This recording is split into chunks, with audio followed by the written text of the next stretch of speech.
En 1956, MGM eliminó discretamente una secuencia de 11 minutos de Planeta, prohibido una escena que nunca estuvo destinada al público. En ella aparecían Anne Francis y su tigre, un momento cargado de inocencia-peligro y un antiguo trasfondo simbólico que provocó el pánico entre los censores. Durante décadas, solo unos pocos sabían que se había rodado. La escena perdida explicaba por qué el tigre se volvió de repente contra Altera tras su primer beso, pero sus implicaciones se consideraron demasiado provocativas para el público de los conservadores años 50. Lo que el estudio enterró revelaba una capa oscura de la verdadera intención de la película. En 1952, dos matte painters sin experiencia como guionistas, Irving Block y Alan Adler, entraron en MGM con una historia que titularon Planeta Fatal. Hollywood apenas les echó un vistazo. En aquella época la ciencia ficción se consideraba un terreno baldío en el que los estudios se deshacían de restos de atrezo y actores desvaídos para hacer películas baratas y olvidables. Pero su idea conllevaba una extraña electricidad. Eran hombres que pensaban en imágenes panorámicas más que en diálogos que no veían los planetas como escenarios, sino como vastos paisajes emocionales llenos de asombro, terror, silencio y maquinaria más antigua que la memoria. MGM descartó la propuesta, pero algo en ella perduró como un fantasma. En 1954, todo había cambiado. La televisión estaba transformando el mundo del espectáculo y la fascinación del público por el cosmos estaba creciendo demasiado como para ignorarla. MGM echó un segundo vistazo al polvoriento proyecto y tomó una decisión que nadie esperaba le dio luz verde. Lo que más tarde se convertiría en Forbidden Planet se convirtió de repente en uno de los experimentos de ciencia ficción más ambiciosos y caros de su época. El estudio vertió entre 1,9 y 2 millones de dólares en un género que normalmente sobrevivía a base de sobras presupuestos, que rondaban entre los 150.000 y el $500.000 como máximo. MGM no pretendía simplemente hacer otra película de ciencia ficción, sino transformar el género en algo prestigioso. Se construyeron decorados futuristas desde cero.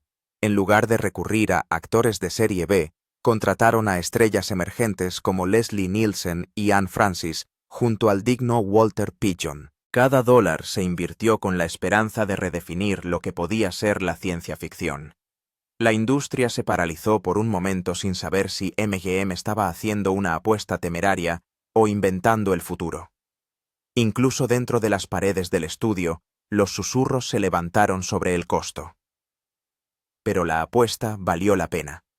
La película no solo recuperó su dinero, sino que redefinió el género por completo y demostró a Hollywood que la ciencia ficción podía brillar sin ser barata. El guión inicial estaba ambientado en 1972, pero su avanzada tecnología parecía demasiado visionaria para una línea temporal tan cercana a la realidad. Los guionistas adelantaron la historia 2 siglos y la situaron en Altair IV, un mundo lejano del siglo XXIII. En silencio, tomaron prestados los huesos de la tempestad de Shakespeare. El Dr. Morbius se convirtió en un próspero futurista con unos conocimientos que no podía controlar realmente, mientras que su hija Altera asumió el papel de Miranda. Incluso las monstruosas amenazas de la historia no eran simples criaturas. Eran manifestaciones del subconsciente. Fuerzas primigenias, moldeadas por la mente humana, no muy distintas de los espíritus metafísicos de Shakespeare. Esa fusión de profundidad literaria y ciencia ficción pulp hizo que la película destacara. No se trataba de pistolas de rayos, ni de naves espaciales, sino de poder ego, miedos enterrados y las partes de la psique humana que ni siquiera las estrellas pueden dejar atrás. MGM encargó la dirección a Fred M. Wilcox, un cineasta conocido no por la ciencia ficción, sino por Lassie Come Home.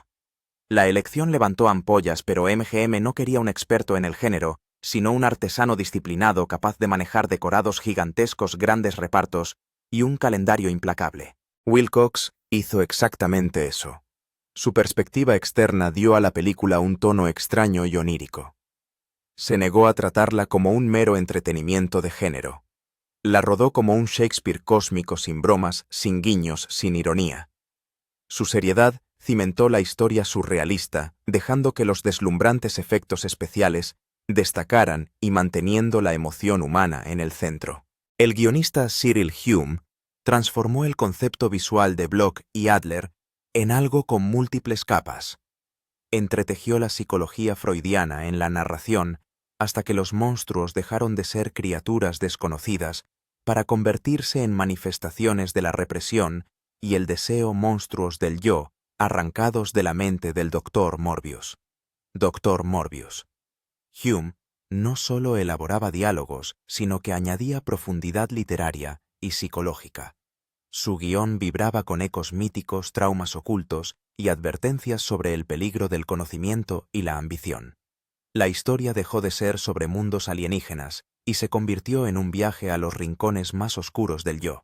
Walter Pidgeon, que entonces tenía 58 años, llevaba décadas interpretando a personajes refinados y dignos. La ciencia ficción le era ajena y estuvo a punto de rechazar el papel del Dr. Morbius. Lo que le convenció no fue el género, sino el enorme presupuesto de la película y su esqueleto shakespeariano. Vio una narración con peso y consecuencias, no un espectáculo campechano.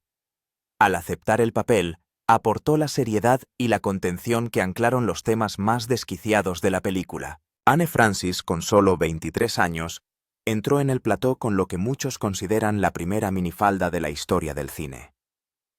Diseñado por Helen Rose, su vestuario fue lo suficientemente atrevido como para desatar la polémica mucho antes de que llegaran los movidos años 60. España prohibió la película hasta 1967. España prohibió la película hasta 1967 y los cines conservadores se negaron a proyectarla. Sin embargo, el aspecto de Altera se convirtió en un icono descalza, inocente y futurista. Francis no solo vestía el vestuario del mañana, sino que lo encarnaba ayudando a redefinir la feminidad de la ciencia ficción con una mezcla de pureza y encanto alienígena. Leslie Nielsen encarnó al comandante Adams mucho antes de que se le asociara con la comedia. En Planeta Prohibido era firme, disciplinado y autoritario, un precursor del arquetipo que más tarde se convertiría en el Capitán Kirk. Nielsen solía bromear después diciendo que la verdadera estrella era Robbie el robot, y en cierto modo no se equivocaba. Warren Stevens interpretó a Doc Ostro, el hombre que descubrió la verdad demasiado tarde. Su conclusión final: monstruos. Monstruos del yo. Golpeó al público como una onda expansiva. Pocos entendieron la terminología de Freud, pero todos sintieron el espanto que había detrás. Su muerte mantenida fuera de la pantalla resultó escalofriantemente íntima cuando intentó, y fracasó, controlar la antigua máquina de los Krell. Stevens interpretó el papel con una calma que hizo que el horror fuera aún más agudo. Robbie, el robot, tenía voz, pero Marvin Miller, que la ponía, no aparecía en los créditos. Dentro del elaborado traje estaba el doble de acción, Frankie Darrow, que solo duró lo que le permitió su resistencia. Robbie se convertiría en un icono cultural, pero sus operadores humanos fueron engullidos por la leyenda de la película. Después de unas copas en la comida estuvo a punto de caerse en mitad de la escena y le dejaron marchar. Pero la voz y el movimiento se unieron de todos modos y Robbie se convirtió en inmortal. No era solo una máquina, tenía encanto. Era un nuevo tipo de personaje, simpático, mortal, misteriosa. El primer estreno de la película ni siquiera fue en Hollywood, fue el 3 y 4 de marzo de 1956 en la Southeastern Science Fiction Convention de Charlotte. Hollywood llegó más tarde el 23 de marzo en el Teatro Chino de Grauman. Ese tipo de despliegue era raro para una película de género. La mayoría de las historias de ciencia ficción se estrenaron en silencio en pases nocturnos. Pero Planeta Prohibido se estrenó a lo grande con cinemascope y sonido estereofónico. Se proyectó durante 6 meses en Graumans. MGM la trató como una epopeya. Cuando los créditos musicales rodaron, no dijeron partitura por. En su lugar lo llamaron Tonalidades electrónicas por Lewis y Baby Baron. Las normas del sindicato no les permitían figurar como compositores. Los varones no utilizaban instrumentos. Construían circuitos. Hacían música rompiendo cosas.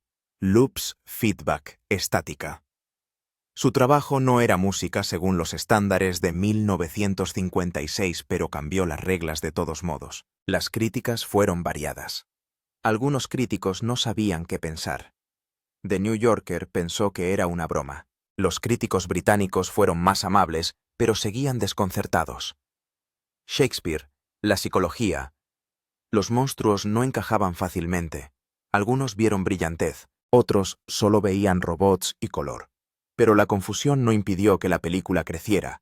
No necesitaba una aprobación instantánea. Se construyó para el juego largo. La película recaudó $1,53 millones en EES y Canadá y de 1,2 a 35 millones de dólares en el extranjero. Eso le dio algo menos de $3 millones en total, con un modesto beneficio de $210,000. No fue un bombazo, pero tampoco el éxito que MGM esperaba. Fue la 30ª película americana más taquillera de 1956, lo cual es respetable. Pero los números no eran la verdadera historia. Lo importante vino después. En 1957 obtuvo una nominación a los mejores efectos especiales en la 29ª edición de los premios de la Academia. No ganó. Los 10 mandamientos se llevó el premio, pero Planeta Prohibido no necesitaba el trofeo. Su monstruo se dibujó con luz. Sus cielos estaban pintados. Sus efectos eran prácticos, artesanales, extraños. La nominación al premio fue la prueba de que algo había cambiado. En Planeta Prohibido, hubo una vez una escena que intentaba explicar algo que el público nunca llegó a entender del todo. Era silenciosa, simbólica e inquietante.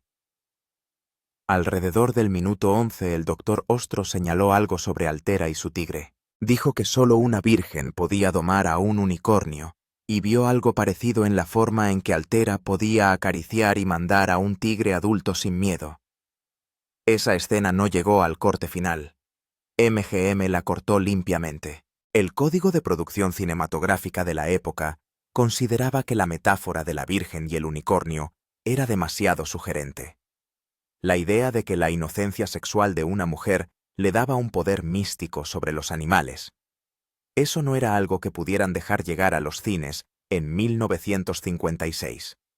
Cuando Altera besa al comandante Adams por primera vez, su tigre se vuelve contra ella, no duda. El animal que antes yacía pacíficamente a su lado, ahora la ve como una amenaza. En la versión final de la película, no hay explicación. Parece un momento de violencia aleatorio, pero no lo fue. La escena eliminada lo habría dejado claro. Ese beso, ese único momento de despertar romántico, fue el final de su poder sobre el animal, como en esos viejos mitos en los que el unicornio se atornilla al segundo de perder la inocencia. Cuando el tigre arremete no se trata solo de peligro, es sobre el cambio, la pérdida y algo que no se puede deshacer. Durante años, el único lugar donde existía esa escena era en un libro. La novelización de Planeta Prohibido, escrita por Philip MacDonald, con el nombre de W. J. Stewart, se publicó en 1956, antes de que la película llegara a los cines. Mantuvo la línea del unicornio. Explicaba palabra por palabra cómo la pureza de Altera mantenía a raya al tigre. La mayoría de las personas que leen el libro suponen que se trata de una floritura creativa. No sabían que la escena había sido filmada y luego enterrada.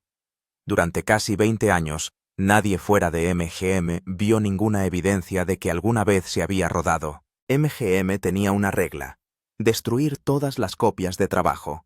No querían versiones alternativas de sus películas flotando por ahí. No querían que se filtraran cortes brutos al público. Pero de alguna manera Planeta Prohibido se coló.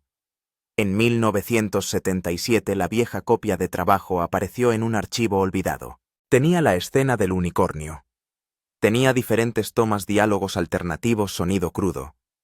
Nadie sabe exactamente por qué se guardó. Quizá alguien lo olvidó. Tal vez alguien no se atrevió a quemarlo, pero sobrevivió. Y cuando resurgió lo cambió todo.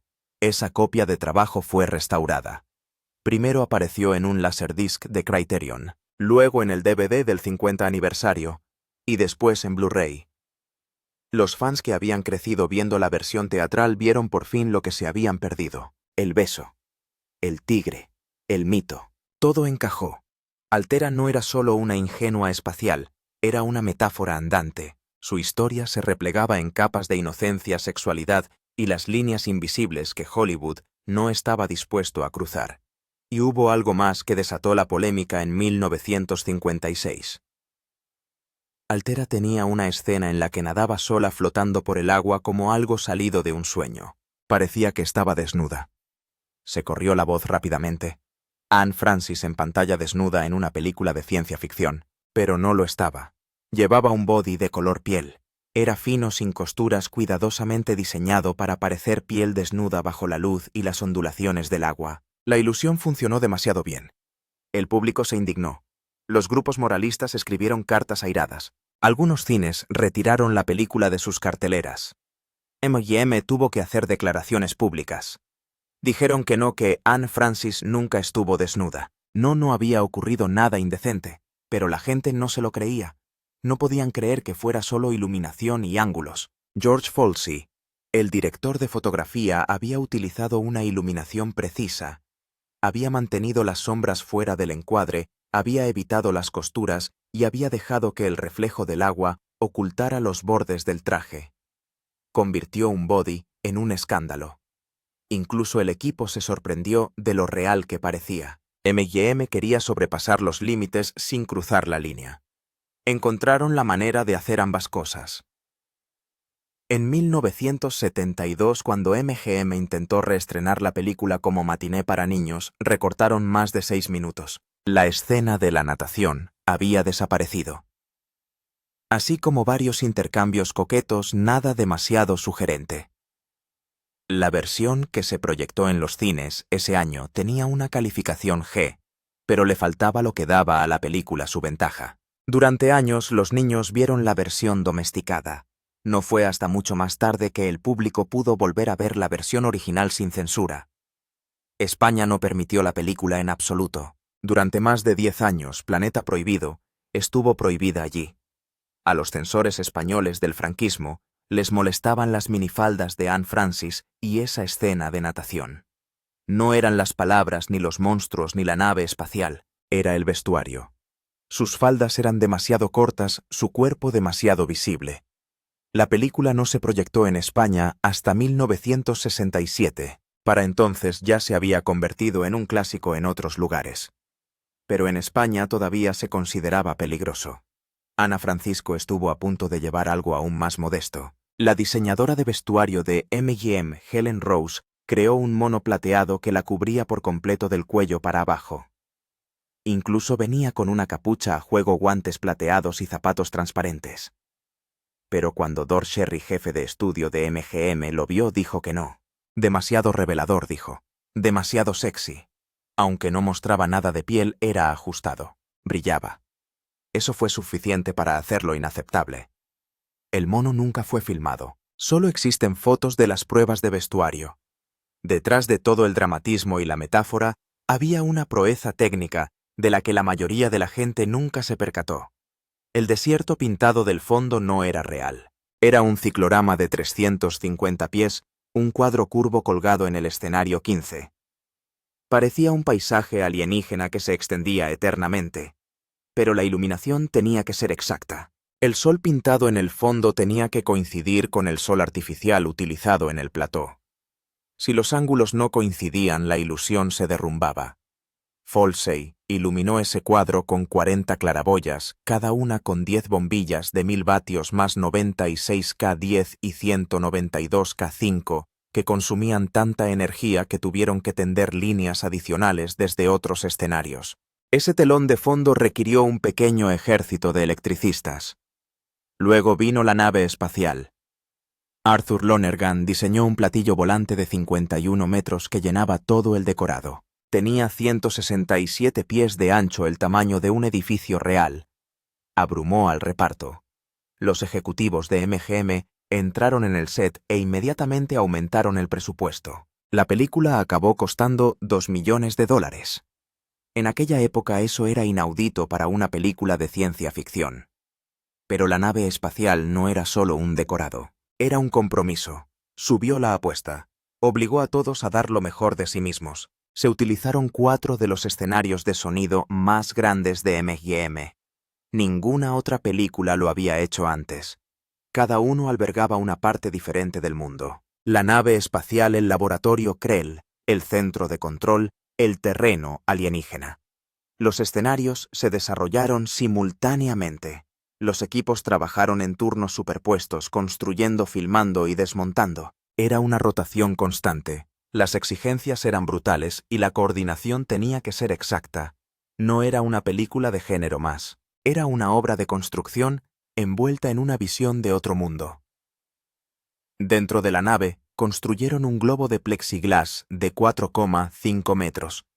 Tenía una cubierta exterior y otra interior con bandas de acero incandescente que las atravesaban. Lo reflejaba todo. La luz, las cámaras, el equipo. Cada cosa en la habitación rebotaba en ese globo. Para conseguir una toma utilizable, tuvieron que enmascarar las luces, cubrir el equipo, esconder a la gente, bloquear el resplandor. Tomó horas solo para establecer un ángulo. El globo se convirtió en una leyenda en el set, una hermosa pesadilla. Entonces llegó el laboratorio Krell. No eran solo cables y luces. Eran 50.000 pies de cableado, 2.500 pies de tubos de neón y más de 1.200 yardas cuadradas de plexiglas. Un equipo de 15 electricistas trabajó en ella. Utilizaron 110 interruptores distintos para hacer que los paneles parpadearan, las luces destellaran y los circuitos palpitaran como si estuvieran vivos. La demanda de energía era tan alta que tuvieron que tender líneas desde otros escenarios, y cada interruptor era importante. Cambiaban los colores a mitad de escena. Ajustaban los pulsos. Parecía inteligencia alienígena, pero solo era agallas humanas. Todo en Planeta Prohibido era más grande de lo que parecía. Las escenas que faltaban, las metáforas ocultas, los trajes que causaban disturbios, los decorados que agotaban las redes eléctricas. Durante mucho tiempo la gente vio la película sin saber lo que se estaba perdiendo. Pero esas lagunas, esos silenciosos borrones, son los que hacen que su redescubrimiento sea como abrir una habitación cerrada. En 1956, MGM invirtió $125.000 en la construcción de un solo robot. Ese robot era Robbie. No era un artilugio de fondo. Era la pieza central. El coste se comió el 7% del presupuesto total de $1,9 millones de Planeta Prohibido. La mayoría de las películas de ciencia ficción de la época ni siquiera podían soñar con esa cantidad de dinero para toda su producción. Ajustado al valor de hoy, eso es alrededor de $1,2 millones. Y todo fue a parar a algo que no respiraba, parpadeaba o hablaba por sí mismo. Pero Robbie no se quedó ahí parado. Se movía, parpadeaba, giraba y hablaba con luces que parpadeaban y engranajes que giraban. Su cabeza era una cúpula de plexiglas. Dentro había esferas giratorias, giroscopios y luces piloto. Todo se movía al ritmo como si estuviera vivo. El actor Frankie Darro fue la primera persona en ser atada dentro. No era glamuroso. Estaba repleto de metal y goma y el interior era negro como el carbón sofocante y sofocante. No había ventilación y la cabeza estaba parcialmente electrificada. Una vez Frankie intentó rodar una escena después de unos cuantos martinis y casi derriba el robot. Al estudio no le hizo gracia. Cada paso que daba era una tortura. Cada movimiento le agotaba. Y todo ese dolor nunca se mostró en la pantalla.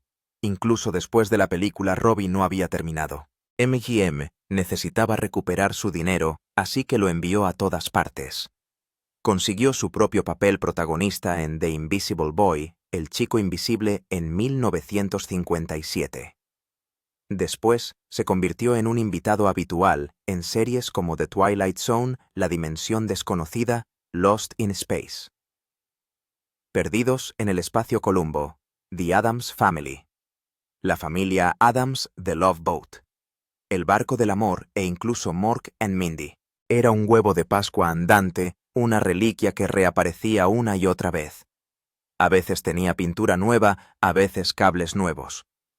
Pero la silueta nunca cambiaba. Incluso compartió pantalla con Bugs Bunny y Looney Tunes de nuevo en acción En 2003.